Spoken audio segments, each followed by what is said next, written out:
to Sunny Live Show, and thank you so much guys for tuning in. I'm here to update you of what's going to happen on House of Zwide from the 16th to the 20th of June to the 25th on Monday. Faith reconnects with Nkosi through a cake, but is shocked by a call about Sizwe Sithole. Meanwhile, Mampo is angered by Mapula's judgment on Tuesday.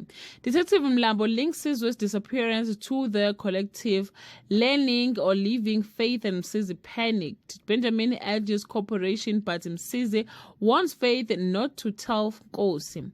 Faith torn misses a lunch invite from her unsuspecting son on Wednesday. Under Ezekiel pressure, Mapula suggests a prayer meeting with Thato before leaving, though wary, Thato agrees. The evening starts warmly with a farewell gift, but turns dark when Ezekiel begins homophobic deliverance ritual on Thursday.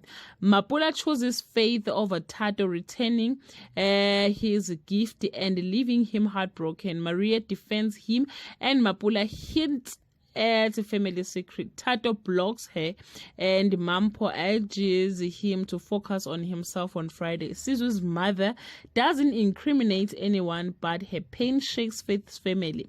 Nkosi blames Sizwe and fears more trouble ahead. Well guys, that's all I have for today. You can leave your comment below and share your opinion. Bye. I'm back to